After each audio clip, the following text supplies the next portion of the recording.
हजरत हज़कील कौन थे? कैसे उन्होंने 4000 मरे हुए लोगों को अल्लाह के हुक्म से जिंदा होते देखा? हजरत हज़कील के वफात के बाद बनी इसराइल ने ताबूत सकीना क्यों खो दिया?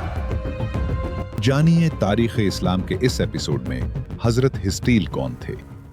जब हजरत कालिब बिन युफना का इंतकाल हुआ तो उनके बाद यशुआ के बाद हजरत हिस्कील बिन बूजी बनी इसराइल के नबी बनाए गए।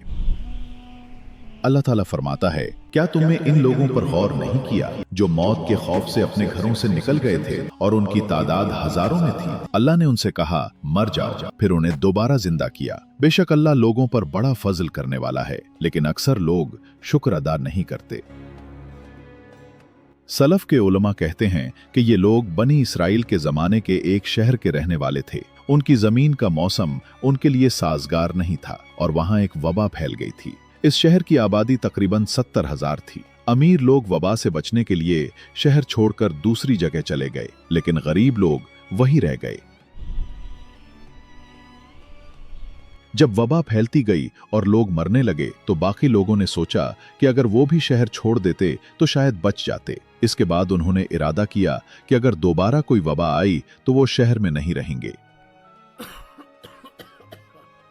फिर जब दोबारा वबा फैली तो वो सब अपने घरों को छोड़कर बायाबान की तरफ निकल गए। आखिरकार वो एक जरखेज वादी में पहुंचे और उसके दोनों किनारों के दरमियान फैल गए। फिर अल्लाह ताला ने उन पर 2 फरिश्ते भेजे, एक वादी के निचले हिस्से से और दूसरा ऊपर वाले हिस्से से। फरिश्तों ने एक चीख मारी और सब लोग एक ही वक्त में मर गए, जैसे एक आदमी की मौत हो। बाद में उन्हें एक और जगह मुंतकिल कर दिया गया जहां उनके गिर्द दीवारें और कब्रें बनाई गईं।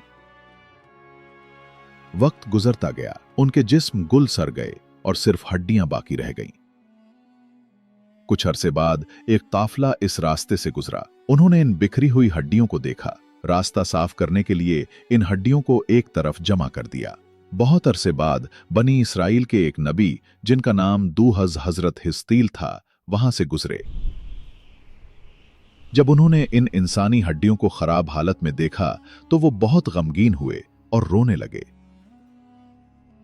उन्होंने हाथ उठाकर दुआ की, ऐ अल्लाह, जैसे तूने उन्हें मौत दी है वैसे ही उन्हें दोबारा जिंदा कर दे, ताकि ये शहर फिर आबाद हो जाए और तेरे मानने वाले और बंदे बढ़ जाएं। अल्लाह ताला उनसे राजी हुआ और फरमाया, ऐ नबी, क्या तुम चाहते हो कि मैं उन्हें दोबारा जिंदा कर दूं? नबी ने अर्ज किया, जी हां, ऐ मेरे रब। फिर अल्लाह ताला ने उनकी दुआ कबूल की और हुक्म दिया कि वो कहें, ऐ सड़ी गली हड्डियों, अल्लाह तुम्हें हुक्म देता है कि तुम पर गोश्त, रगें और जिल्द चढ़ जाए। ऐसा ही हुआ और हजरत हिस्कील ये मंजर देखते रहे। फिर अल्लाह ने फरमाया, ऐ जानो, तुम अपने अपने जिस्मों में वापस आ जाओ। फिर वो सब जिंदा हो गए। इर्द गिर्द देखा और बोल उठे, सुब्हानक अल्लाहुम्मा व बिहम्दिका ला इलाहा इल्ला अंता, यानी तू पाक है अल्लाह, तेरी ही हम्द है, तेरे सिवा कोई माबूद नहीं। हजरत इब्ने अब्बास रजी अल्लाहु अन्हो फरमाते हैं कि जो लोग दोबारा जिंदा किए गए उनकी तादाद 4000 थी, जबकि बाज के नजदीक वो 9000 थे। फिर वो सब अपनी कौम के पास वापस गए जिन्हें मालूम था कि ये पहले मर चुके थे। उसके बाद वो अपने मुकर्ररा वक्त तक जिंदा रहे। मोहम्मद बिन इसहाक कहते हैं कि हमें ये मालूम नहीं कि हजरत हिस्कील कितने अरसे तक बनी इसराइल में रहे और कब वफात पाई, मगर उनकी वफात के बाद बनी इसराइल ने अल्लाह से किया गया वादा भुला दिया और बुतों की पूजा शुरू कर दी। उनमें से एक बुत बाल के नाम से मशहूर था। तब अल्लाह ने उनकी हिदायत के लिए नबी इलियास बिन यासीन को भेजा। जब यरूशलेम फतह हुआ तो बनी इसराइल का एक कबीला शुमाल की तरफ बालबक में आबाद हुआ। उन पर एक जालिम बादशाह हुकूमत करता था। कहा जाता है कि इस शहर का असल नाम बुक था, लेकिन बादशाह ने बाल के नाम का एक सोने का बुत बनवाया और लोगों को उसकी इबादत करने पर मजबूर किया। बाद में बाल और बुक के नाम मिलकर बालबक बन गया। यही वो जगह थी जहां अल्लाह ने हजरत इलियास को नबी बनाकर भेजा ताकि वो अपनी कौम को फिर सच्चे दीन की तरफ बुलाएं। जिस बाल की वो इबादत करते थे वो सोने का बुत था जो 10 मीटर ऊंचा था। जब हजरत इलियास ने अपनी कौम से फरमाया, क्या तुम अल्लाह से नहीं डरते? क्या तुम बाल को पुकारते हो और सबसे बेहतरीन खालिक यानी अल्लाह जो तुम्हारा और तुम्हारे बाप दादा का रब है उसे छोड़ देते हो? मगर लोगों ने उनकी बात को झुकलाया और इनकार कर दिया। उन्होंने हजरत इलियास को झूठा कहा, उनकी तौहीन की और उन्हें कत्ल की धमकियां दी, लेकिन वो सब्र करते रहे। फिर उन्होंने लोगों को दोबारा अल्लाह की तरफ बुलाया और उसके अहकामात पर अमल करने की नसीहत की, मगर उनका रवैया दिन बदन बदतर होता गया। हजरत इलियास ने बादशाह को खबरदार किया कि इख्तिलाफ और बगावत छोड़ दे, वरना अल्लाह तुझे हलाक कर देगा। बादशाह बहुत गुस्से में आ गया और फैसला किया कि वो हजरत इलियास को सख्त सजा देगा और कत्ल कर देगा। हजरत इलियास को इसकी इत्तला मिली तो वो शहर शहर छोड़कर एक पहाड़ पर पनाह गुज़ीन हो गए। कहा जाता है कि वो 10 साल तक पहाड़ पर रहे। जब अल्लाह ने उस जालिम बादशाह को हलाक कर दिया और उसकी जगह दूसरा बादशाह आया, तो हजरत इलियास उसके पास गए और उसे इस्लाम की दावत दी।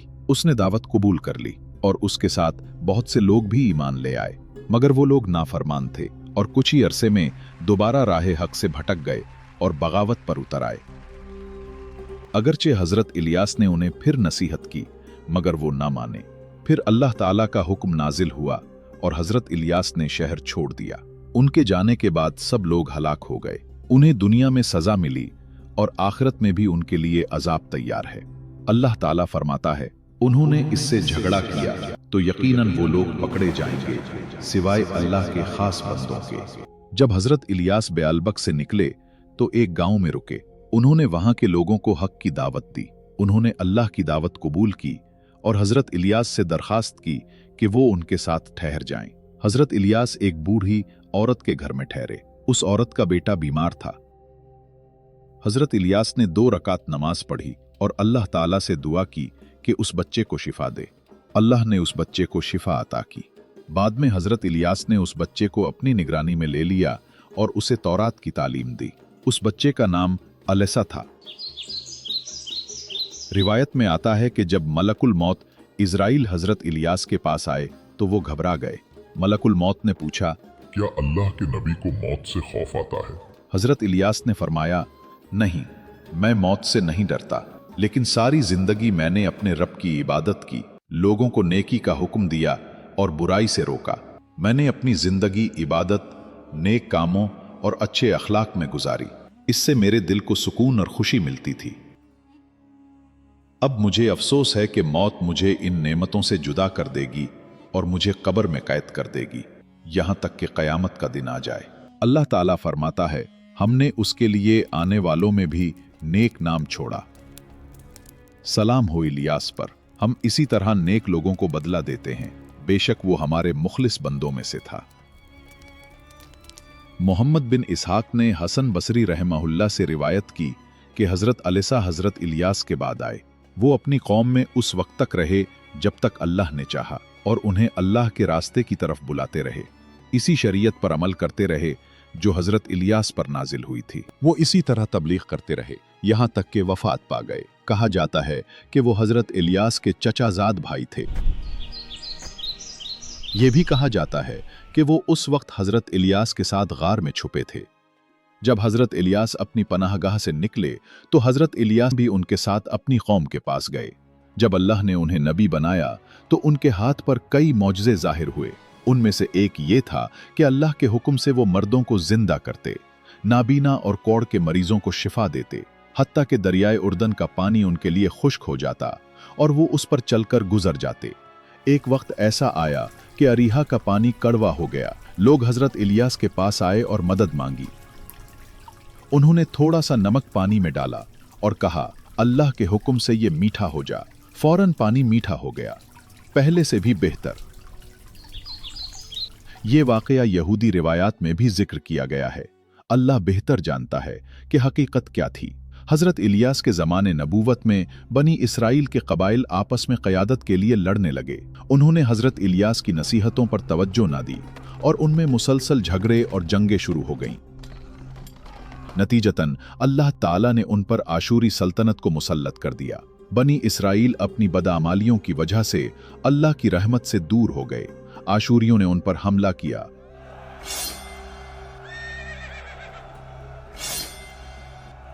उन्हें शिकस्त दी और जिल्लत में मुब्तला कर दिया। कुरान में फरमाया गया, और हमने इस्माइल, इलियास, यूनस और लूत को हिदायत दी और सबको दुनिया वालों पर फजीलत अता की। और जिक्र करो इस्माइल, इलियास और जुल्कफल का, ये सब नेकों में से थे।